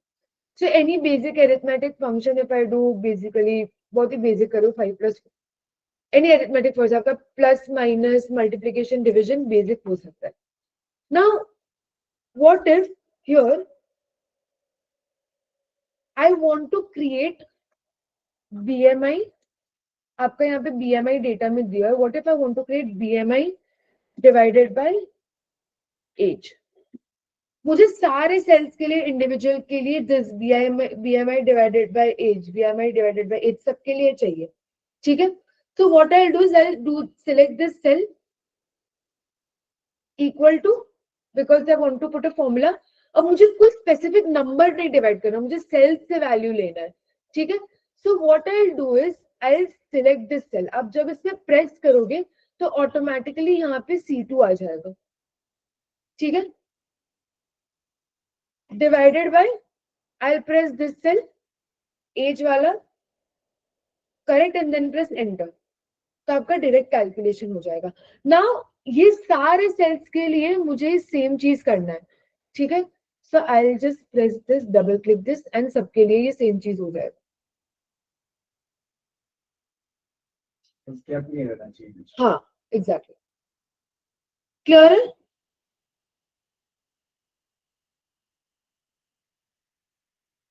Clear है चीज, बेसिक थिंग. ठीक है. एंड जैसा आपका सेल्स डाउन जाता है ना, फॉर एग्जाम्पल यहाँ आई डिड दिस, तो जैसे ये डाउनवर्ड्स ड्रैग होगा ना, ये सेल्स भी डाउनवर्ड्स ड्रैग होगा. ठीक है. क्लियर है ये चीज. नाउ व्हाट इफ यहाँ पे मैंने सपोज एक वैल्यू लिया, एनीथिंग, फॉर एग्जाम्पल यहाँ पे मैंने वैल्यू लिया 100 एंड आई वांट कि सारा एजेस का 100 डिवाइड बाय एज मुझे चाहिए. ठीक है. अब मैं एक बेसिक चीज कर सकती हूँ कि मैं यहाँ पे 100 टाइप डाउन करूंगी डिवाइड बाय एज का column. But what if I don't want to do that, मुझे इस सेल को रिफर करके ये चीज करना है. ठीक है. So if I press this 100 divided by जो भी एज है यहाँ पे, करके देखते हैं, एंटर. अब मैं इसको वैसे ही अगर ड्रैग करूंगी तो दिस वोंट वर्क, सब में 0 आ गया. Why? Because as I said यहाँ पे व्हेन यू ड्रैग तो ये भी नीचे ड्रैग होगा, ये भी नीचे ड्रैग होगा. अब एज तो we want it to drag, but we want this 100 to remain constant, correct? So there is a thing we use called fixation of cells. So what do we do here is, we want this age to move ahead as we drag, but we don't want this value to remove. So usually we use shortcut as Fn F4 या फिर F4. तो आप देखोगे dollar sign आ जाता है यहाँ पे. This dollar sign basically means कि यहाँ पे एल कॉलम फिक्स हो गया एंड वन रो फिक्स हो गया, यानी कि सेल पूरा फिक्स हो गया. ठीक है, enter. Now when I double click this तो आपका वैल्यूज आएगा. So if you see now आपका ये फिक्स रहा बट आपका एज मूव करेगा. Is this clear? Now again I think same concern रहेगा आप लोग का कि आईआई में यूज नहीं होता, तो आपको मैन्युअली डॉलर फंक्शन डालना पड़ेगा. ठीक है, so what does this mean? अगर मेरे को एल कॉलम फिक्स करना है तो मैं एल के पहले डॉलर डालूंगी, अगर वन कॉलम फिक्स करना है तो मैं वन पे डालूंगी. ठीक है, क्लियर है ना? यहाँ पे तो पूरा सेल फिक्स हो गया, बट आप सिर्फ कॉलम या फिर सिर्फ रो भी फिक्स कर सकते हो. For example now I want, यहाँ पे इधर मुझे सेल ऐड करना है. यहाँ पे I want, let's just say children वाला कॉलम है डिवाइडेड बाय एज. ठीक है, for example now I want this. ठीक है, तो मैं अगर इसको सिंपली इस साइड ड्रैग करूंगी तो यहाँ पे वैल्यू एरर आ गया. Why? Because what happened was ये बीएमआई से ये तो यहाँ पे ड्रैग हुआ, but this one also got drag there, which we don't want. We want कि आपका आपका जो कॉलम है वो ए से बी ना हो, आपका सेल्स नीचे ड्रैग होगा. आपको रो तो ड्रैग करने हैं बिकॉज आपको एज 19 ही कांस्टेंट नहीं चाहिए. You want 19, 18, 28 as you move up, but आपको चाहिए कि ये ए से बी ना हटे. ठीक है, सो बेसिकली आपको सिर्फ कॉलम का नाम करना है. ठीक है, सो कॉलम का नाम ही करना है. So what I will do is यहाँ पे इंस्टेड ऑफ दिस आपको C2 तो D2 पे जाना है, तो that is not an issue. मुझे यहाँ पे ए, सिर्फ ए ही फिक्स करना है, नॉट 2. ठीक है, सो मैं ए के पहले से, बिकॉज मुझे जस्ट ए फिक्स करना है, मैं ए के पहले डॉलर साइन लगा. I just want to fix A. आपका 2 नहीं फिक्स होना चाहिए बिकॉज वो ड्रैग होगा नीचे. Now if I press enter, manually dollar में जाएगी F4 नहीं, मैंने अभी अभी के लिए मैन्युअल F4 से भी हो सकता है ये चीज, बट बिकॉज आईआई डिसेबल कर रहा है तो आपको मैन्युअली का आदत डालना पड़ेगा यार. So now if I drag this here, now if you check, देखो ये एज ही रहा बट ये चिल्ड्रन पे चला गया. And even if I drag this downwards, तो यू सी ऐसा नहीं है कि आपका 2 वाला भी सेल फिक्स हो गया, ये नीचे ड्रैग हो रहा है पर साइड में नहीं हो रहा है. क्लियर है? Is this thing clear to everyone? Yes, okay, great.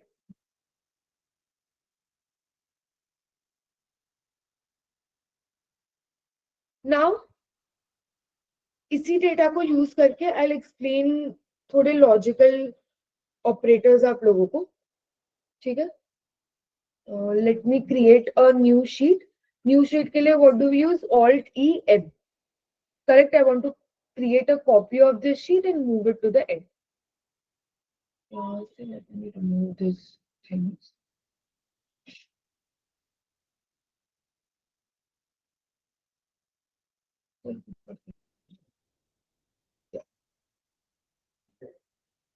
ठीक है, so now let us understand a few logical operators. Now logical operators basically means logical functions आपका रहेगा. लॉजिकल फंक्शंस आर दोज जिनका आंसर ट्रू या false में आता है. ठीक है, and your operators are your greater than, less than, equal to. Logical is something जिसका आंसर हमेशा ट्रू या फॉल्स में आएगा. So first let us understand if. ठीक है, if function. If function is basically आप कोई एक लॉजिक डालोगे कि इफ बेसिकली कंपैरिजन होगा, if this is equal to this और this is greater then this. अगर आपका वो लॉजिक ट्रू हुआ तो आपको आपके सेल में क्या वैल्यू चाहिए, अगर फॉल्स हुआ तो क्या वैल्यू चाहिए, वो आप डालोगे. ठीक है, so for example if I want your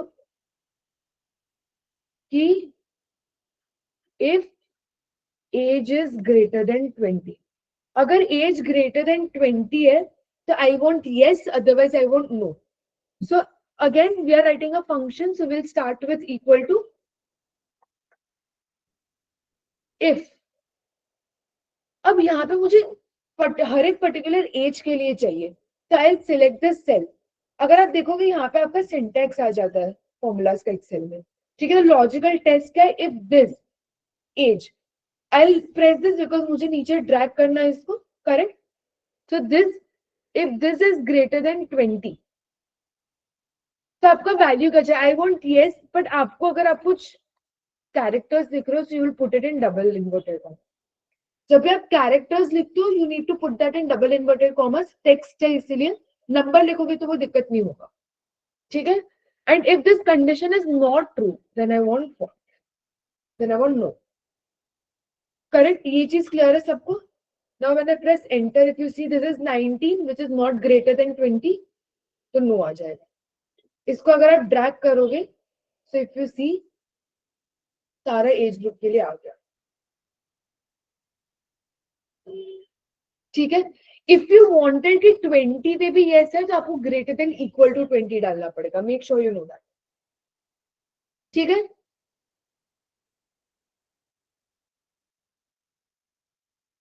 clear है सबको, ये इफ फंक्शन क्लियर है, बेसिक सबको, ओके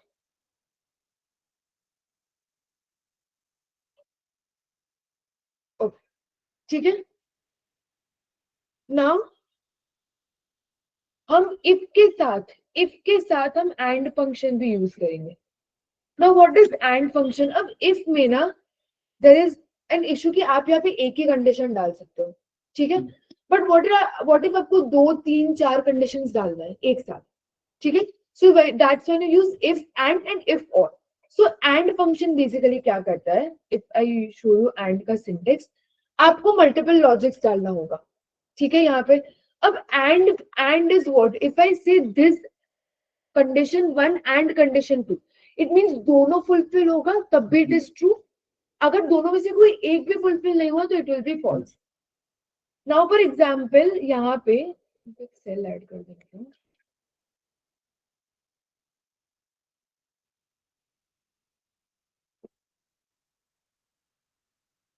यहाँ पे age greater, now I want कि age greater than equal to 35 होना चाहिए एंड फीमेल होना चाहिए। सो बेसिकली अगर सिर्फ age greater than equal to 35 पर मेल हुआ फॉल्स, अगर मेल हुआ age greater than equal to 35 नहीं है स्टिल फॉल्स। दोनों कंडीशन एंड मींस दोनों कंडीशन अगर सेटिस्फाई आपको चाहिए तो you will use and. So how will use that, you will use if में लॉजिकल टेस्ट में you will use and because multiple logics है। तो age greater than equal to 35, this is your first logic. Second logic is this, you want equal to, again text है तो double inverted comma में female। Please make sure कि आप basically जो capital small letters है उसका ध्यान रखो, यहाँ पे सारा स्मॉल में, so we have to write everything small, ठीक है। इसमें आप एज यू कैन सी आप मल्टीपल कंडीशंस डाल सकते हो, और but when you do and, sorry when you do and उसके अंदर का सारा कंडीशन फुलफिल होगा तो ही आपका ट्रू होगा, otherwise it will be false, ठीक है। क्लियर है। So if this value is true, value is true मतलब ये दोनों कंडीशन अगर फुलफिल हुआ तो आई वांट ट्रू, अदरवाइज अगर नहीं हुआ, अगर दोनों में से कोई एक भी फेल हुआ या दोनों फेल हो गया तो आई वांट फॉल्स। क्लियर है। Enter. So now if you see here, यहाँ पे फीमेल है but age greater than equal to 35 नहीं है तो फॉल्स, एक ही कंडीशन सेटिस्फाई हो रहा है दोनों में। यहाँ पे दोनों में से कुछ भी सेटिस्फाई नहीं हो रहा है, फॉल्स, ठीक है। यहाँ पे मेल है बट 35 से ज्यादा है, एक कंडीशन फुलफिल हो रहा है बट मेल है, फॉल्स।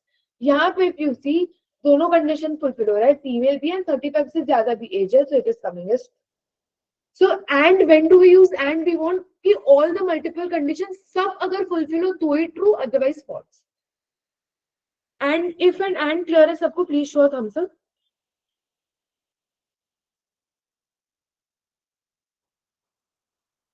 यस फाल्गुनी। क्या डाउट है बताओ?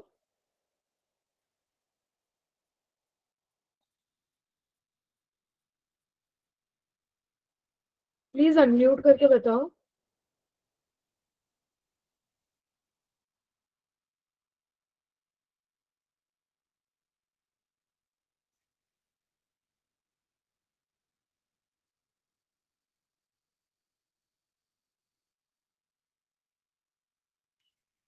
माइक्रोफोन प्रॉब्लम है। आवाज क्लियरली नहीं आ रहा क्या? बाकी सब प्लीज एक बार कंफर्म करो। आ रहा है मैम। आ रहा है। फाल्गुनी, आई थिंक आपका मे बी कुछ नेटवर्क या इशू होगा, या ओके। ठीक ठीक है, I hope if and clear है सबको।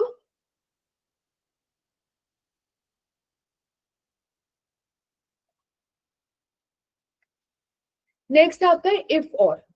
इफ और बेसिकली मींस कि अगर दोनों में से कोई भी एटलीस्ट एक भी कंडीशन सेटिस्फाई होगा देन इट्स फाइन। इफ और में आपका फॉल्स कब आएगा? जब सारा ही कंडीशंस नहीं फुलफिल हो रहा है।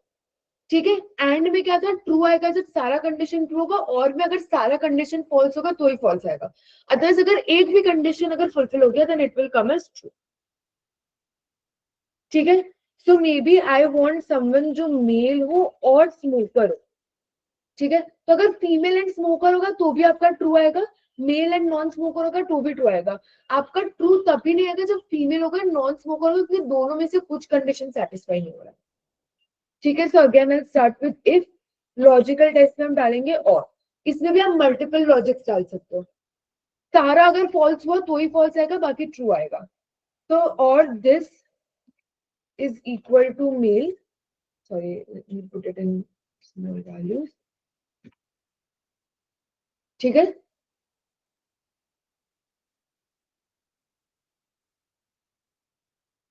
and I want this smoker status to be equal to yes, because yes means the person is a smoker.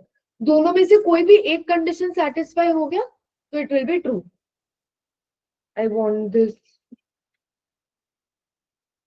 To be true. एक काम करते हैं, अभी कोई वैल्यूज नहीं डाल के देखते, डिफॉल्ट वैल्यूज आता है इसका। अगर आप कुछ भी नहीं डालोगे, व्हाट एरर, ओ यार, क्योंकि इफ डाला है तो डायरेक्टली नहीं आएगा, सॉरी। आपका इफ में आप ट्रू फॉल्स डाल सकते हो, but if I do this, अगर मैं सिर्फ और डाल रही हूँ, ठीक है, अगर मैं सिर्फ और डालू तो आपका डिफॉल्ट वैल्यू जाएगा ट्रू या false according to the condition. तो सी, अगर मैं उसको अब ड्रैग करूँ, ठीक है, अगर यहाँ पे भी अगर आप सिर्फ एंड डालोगे तो आपका डिफॉल्ट ट्रू या फॉल्स ऐसे कैप्स में आएगा। अगर आपको कोई स्पेसिफिक वैल्यूज चाहिए तो आप अंदर इफ कंडीशन डाल के ट्रू फॉल्स का वैल्यूज डाल सकते हो। ठीक है, अब यहाँ पे सी, फीमेल भी है, फीमेल है बट स्मोकर है, तो एक कंडीशन सेटिस्फाई हुआ, ट्रू। मेल है, नॉन स्मोकर है, एक कंडीशन सेटिस्फाई, मेल है, ट्रू। फॉल्स कब आएगा? जब फीमेल भी है नॉन स्मोकर भी है, दोनों में से कुछ भी कंडीशन सेटिस्फाई नहीं हुआ तब भी स्मॉल है, फॉल्स आएगा। एंड एंड और का डिफरेंस सबको क्लियर है? ओके ग्रेट, ठीक है। नेक्स्ट आपका रहेगा not. So for example, if I want to know if someone is not a smoker, यानी कि I want कि अगर स्मोकर नहीं है तो ट्रू आए, स्मोकर है तो फॉल्स आए, correct? So equal to not. Not मतलब आपका ऑपोजिट आएगा। If you see here, changes false to true and true to false.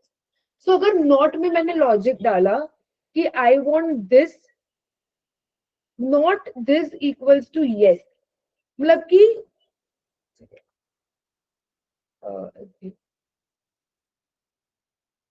मतलब कि आई डोंट वांट कि ये यस है, कि मैंने कि इसके अंदर जो लॉजिकल सिचुएशन है वो नहीं हो तो ट्रू आएगा, वो होगा तो फॉल्स आएगा। क्लियर है? सो अगर यहाँ पे यस होगा तो फॉल्स आएगा, नो होगा तो ट्रू आएगा। See, it will be basically उल्टा आएगा एज यू सेड। ठीक है,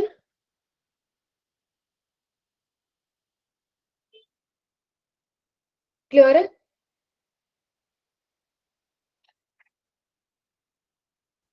next will be this, now this is also form, this is known as not equal to के लिए हम यूज करते हैं, ठीक है। So if I want to know smoker status, ठीक है, आई वांट कि यहाँ पे अगर यस है तो स्मोकर आए, नो है तो नॉन स्मोकर आए, ठीक है। सो यहाँ पे I do equal to if, I use if function only.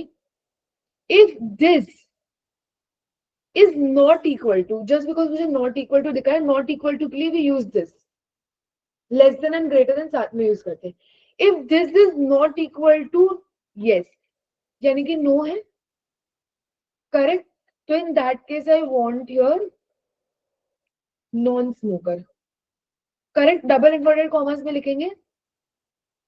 And अगर यस नहीं है, वो फॉल्स है, यानी कि यस है, so in that case it will be smoker.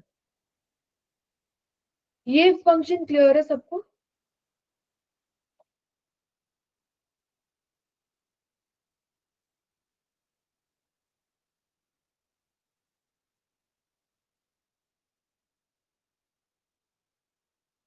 Ma'am yes, ma'am मतलब ये वाला में क्या किया कि नॉट इक्वल टू, मतलब अगर नॉट इक्वल टू यस है मतलब नो है तो नॉन स्मोकर चाहिए और यस है तो स्मोकर चाहिए। Exactly exactly, correct, okay. ठीक है। इसको आप ड्रैग कर सकते हो, यू विल सी यस है वहां पे स्मोकर आ रहा है, नो है वहां पे नॉन स्मोकर। क्लियर है यहां तक सबको?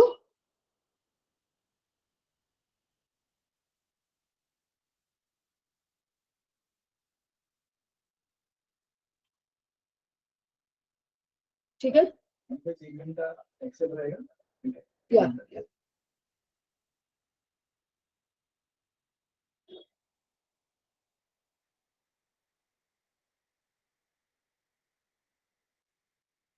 ठीक है,